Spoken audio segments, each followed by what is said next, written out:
नमस्कार, मैं श्यामगिरी। आप देख रहे हैं टीएफडी इंडिया लाइव। टीएफडी इंडिया लाइव में आप सभी दर्शकों का स्वागत है। बिहार में एक दिलचस्प मोड़ पर आता हुआ नजर आ रहा है और बिहार की राजनीति दिल्ली तक हड़कंप मचा करके रखी है। नीतीश कुमार को समझ नहीं पाई भारतीय जनता पार्टी। 20 साल से ज्यादा का वक्त हो गया नीतीश कुमार के साथ। 2014 के पहले जो भाजपा नीतीश को समझती थी, चूंकि 2014 के बाद जब भाजपा बदली तो इस भाजपा में और पहले के आडवाणी और अटल बिहारी वाजपेयी की भाजपा में बहुत फर्क है। यह नई भाजपा जो नया भारत बनाना चाहती थी, यह नए नीतीश को नहीं समझ पाई और उस नीतीश ने पेच फंसा दिया।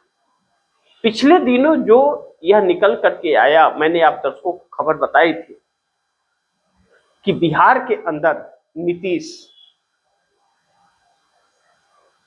गेम चेंजर बनते जा रहे हैं और इस वक्त तेजस्वी यादव के हाथ में वह गेम चेंजर वाला मूवमेंट आकर के खड़ा हो गया है। नीतीश कुमार को लेकर के 2-3 दिनों से मैं आप दर्शकों को बता रहा हूं कि 126 से 130 विधायकों की सूची उनकी तैयार हो चली है। फैसला भारतीय जनता पार्टी को करना है 4 सूत्रीय मांगों पर और भाजपा उसमें आनाकानी कर रही है। और नीतीश के विधायकों ने, जो तकरीबन 70 विधायकों ने विरोध भारतीय जनता पार्टी का कर दिया है, तो भारतीय जनता पार्टी के सम्राट चौधरी तो सीएम नहीं बनने वाले हैं। लेकिन अब जो सूचना निकल करके आ रही है कि निशांत कुमार सीएम बनेंगे और तेजस्वी यादव डिप्टी सीएम, और इससे अच्छा मौका तेजस्वी को मिलेगा भी नहीं। नीतीश कुमार अब सिंगल लार्जेस्ट पार्टी भी बनने जा रहे हैं। असदुद्दीन ओवैसी के 5 विधायक नीतीश कुमार की पार्टी में शामिल होने जा रहे हैं और साथ ही मायावती के, यानी कि बहुजन समाज पार्टी का एकलौता विधायक, वह भी शामिल होने जा रहा है। जरूरत पड़ने पर कांग्रेस ने अपने 4 विधायकों को कहा जा रहा है कि जेडीयू में शामिल हो जाने के लिए, सिंगल लार्जेस्ट पार्टी बनाने के लिए नीतीश कुमार को अंदर खाने रणनीति बना दी। जो कांग्रेस के 4 विधायकों की बातें निकल करके आती है, वह एक रणनीति के तहत है। भारतीय जनता पार्टी के हाथ से सत्ता छीनने के लिए कांग्रेस किसी भी हद तक जाने को तैयार है। ऐसे में नीतीश कुमार अब मोदी और शाह के लिए नासूर बन गए। दूसरी तरफ एनडीए के अंदर का टकराव नरेंद्र मोदी और अमित शाह को बेचैन कर रहा है।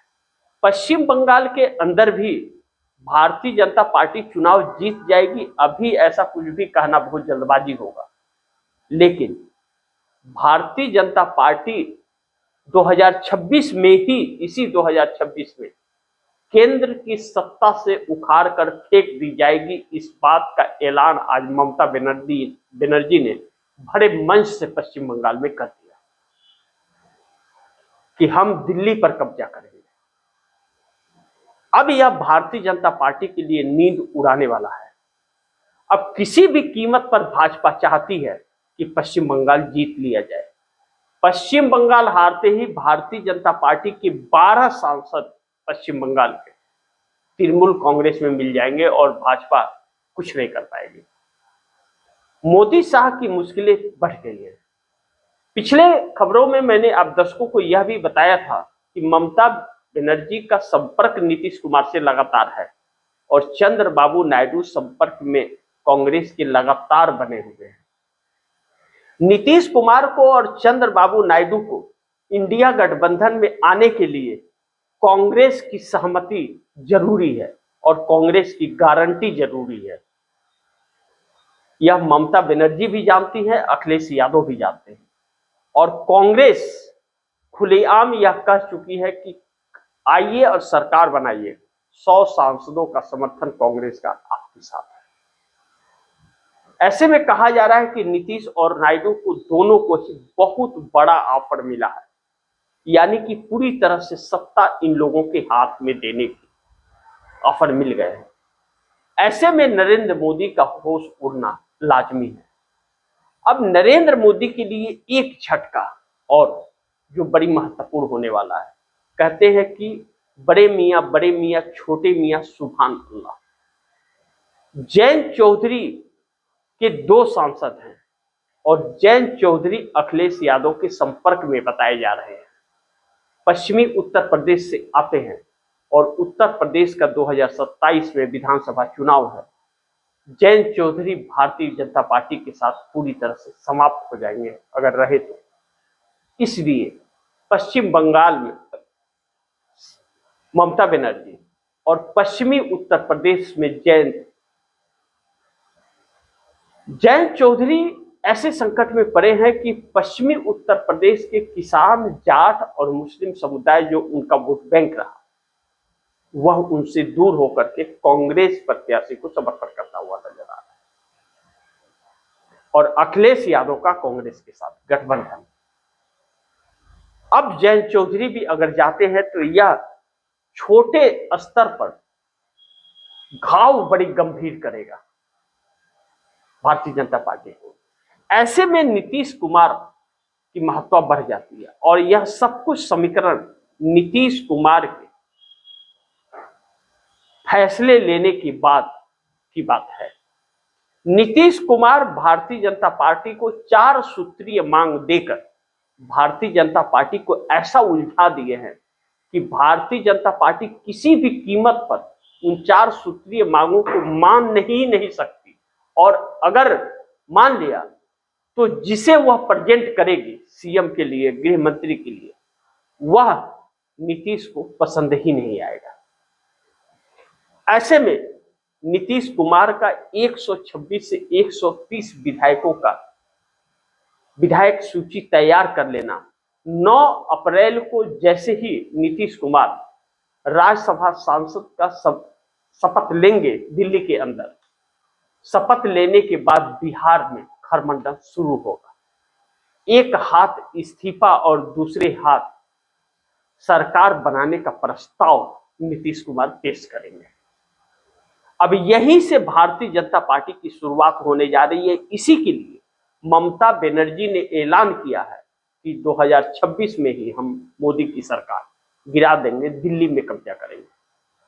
और यह बात ममता बनर्जी ही नहीं, 2 तरफ से लगातार कही जा रही है। राहुल गांधी और ममता बनर्जी, अखिलेश यादव लगातार संपर्क बनाए हुए हैं। यह संपर्क नरेंद्र मोदी को बेचैन कर रहा है, क्योंकि अंतर्राष्ट्रीय मुद्दे भी इस कदर हावी इस वक्त ईरान इजराइल का युद्ध हो गया है, जो मोदी के लिए एक नासूर बनता जा रहा है। इस सरकार का फेलियर, गोदी मीडिया का गिरता हुआ स्तर, बेपनाह गोदी मीडिया जो गोद में बैठा हुआ है, वह देश से जो छिपाने की कोशिश की जा रही है, यह सभी नेता देश के सामने ला करके सभी मुद्दों को खड़ा करते रहे। गोदी मीडिया जो आक्रोश का शिकार आम जनता का हो रही है, लेकिन नीतीश कुमार के साथ पप्पू यादव के एक कम्युनिकेशन बिहार के अंदर चल रहा है। पप्पू यादव को लगातार कांग्रेस सक्रिय करके रखी है और पप्पू यादव की सक्रियता भी बयानों में झलकती है। पप्पू यादव ने बयान दिया कि नीतीश सीएम की कुर्सी न छोड़े, और छोड़ते हैं तो जेडीयू के अलावा किसी को सीएम की कुर्सी ना दें, अगर बिहार का भला चाहते हैं तो। जैसे ही भारतीय जनता पार्टी के हाथ में सीएम की कुर्सी आएगी, सवर्ण का कब्जा हो जाएगा और वह लॉ कुश का जो कम्युनिकेशन नीतीश ने बनाया था, या दलित, अति पिछड़े, चाहे SC ST, मुस्लिम समुदाय, उनके लिए संकटें खड़ी हो जाएगी। भारतीय जनता पार्टी आरएसएस के हाथ में देगी और आरएसएस अपना मध्य प्रदेश की तरह ही बिहार को एक प्रयोगशाला बना देगा, जो बिहार के लिए बहुत घातक होगा। क्योंकि आरएसएस कहते हैं ना, जहां जहां पैर पड़े संतन के तहां तहां बेड़ा गर्क भयो। तो आरएसएस के कदम पड़ते ही बिहार के भाग फूट जाएंगे। एसआईआर के तहत पूरी तरह से कमान आरएसएस ही संभाल रखी थी चुनाव आयोग की तरफ से। 1 लाख से अधिक वॉलंटियर तैयार किए गए थे आरएसएस से, इसीलिए 70 लाख लोगों के नाम कट गए। क्या हुआ? 70 लाख लोग इस देश के नागरिक नहीं हैं, वह घुसपैठिए हैं। अगर घुसपैठिए हैं तो फिर नीतीश कुमार सरकार और गृह मंत्री अमित शाह का सबसे बड़ा फेलियर है। लेकिन यह इस्तेमाल किया गया सिर्फ चुनाव जीतने के लिए कि विपक्ष के वोट को पहले काट दो। अब नीतीश कुमार अपने पार्टी के अस्तित्व को बचाने के लिए और अपने बेटे के भविष्य के लिए भारतीय जनता पार्टी छोड़ेंगे। अगर भारतीय जनता पार्टी नहीं छोड़ते हैं नीतीश, 85 विधायक और 12 सांसद इनके नहीं पलटते हैं, तो फिर भारतीय जनता पार्टी इनको जेडीयू नाम भी की कोई पार्टी भी थी इसके लायक छोड़ेगी नहीं। इसलिए नीतीश कुमार ने आज 3 लोगों पर लगाम लगाया जो भाजपा के स्लीपर सेल बनकर के जेडीयू में थे, ऐसे को पूरी तरह से बैंड कर दिया किसी भी बैठकों में आने के लिए। ललन सिंह, संजय झा बहुत परेशान हैं, जबकि ललन सिंह बहुत नजदीकी माने जाते थे नीतीश कुमार के, राष्ट्रीय अध्यक्ष भी बनाया गया था। लेकिन ललन सिंह ने सबसे बड़ा धोखा नीतीश कुमार को दिया, तो ललन सिंह ने दिया। आज मंत्री हैं तो वह नीतीश कुमार की बदौलत है, लेकिन उन्होंने धोखा दिया। नीतीश कुमार अब वह धोखा नहीं खाना चाहते। यह चीज उन 4 शर्तों में यह दर्द झलक रहा है और नीतीश कुमार अब भारतीय जनता पार्टी से किसी भी समझौते के लिए तैयार नहीं है। यस और नो ही, इन्हीं 2 वर्डों में भाजपा को जवाब देना पड़ेगा और भाजपा गोल गोल घुमाएगी। लेकिन नीतीश कुमार ने तो 126 से लेकर 130 विधायकों की सूची तैयार कर रखी है। तेजस्वी यादव पर ध्यान दीजिए कि आजकल तेजस्वी यादव पटना में नहीं टिकते हैं। अगर बात करना होता है तो वह तमिलनाडु चले जाते हैं, झारखंड चले जा रहे हैं, आसाम चले जा रहे हैं, वहां से जाकर के वहां के टावर से बात हो रहा है। सोचिए कि चल क्या रहा है। बिहार के अंदर अचानक सारे राजनीतिक घटनाक्रम बदल गए हैं। भारतीय जनता पार्टी एक तरफ अंतर्राष्ट्रीय मुद्दे, ईरान इजराइल के युद्ध में बैकफुट पर है, महंगाई बेरोजगारी की मार जो पड़ रही है, चुनाव की वजह से रेट बहुत ज्यादा बढ़ा नहीं पा रही है, अन्यथा पेट्रोल 200 रुपये लीटर भी जा सकता है। ऐसे में भारतीय जनता पार्टी 4 राज्य, 1 केंद्र शासित प्रदेश पांडिचेरी, केरल, तमिलनाडु, पश्चिम बंगाल, असम चुनाव में बैकफुट पर है। प्रधानमंत्री का दर्द झलक रहा है, जैसे लग रहा है रो देंगे, गरिया देंगे विपक्ष को। ऐसे में नीतीश कुमार अगर झटका देने जा रहे हैं तो क्या चंद्रबाबू नायडू थाली में आरती करेंगे मोदी का?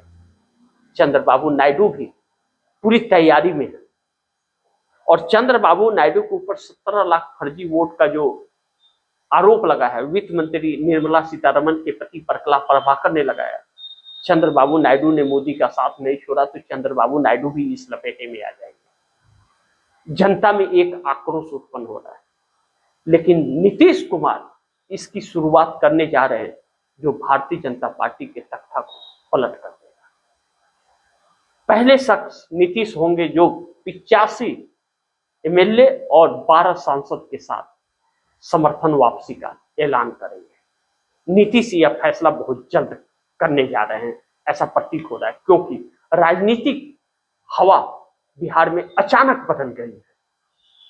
नीतीश के अचानक फैसले बदले हैं, जिससे भारतीय जनता पार्टी इस वक्त बेचैन है। बाकी आप दर्शकों की क्या राय है, क्या सुझाव है, कमेंट बॉक्स में जरूर दीजिएगा। इस खबर को ज्यादा से ज्यादा शेयर कीजिएगा, अपने दोस्तों को भी कहिएगा कि आगे शेयर करें। और आपने अगर टीएफडी इंडिया लाइव को सब्सक्राइब नहीं किया तो टीएफडी इंडिया लाइव को जरूर सब्सक्राइब कीजिएगा। मिलते हैं अगली खबर के साथ, तब तक के लिए नमस्कार।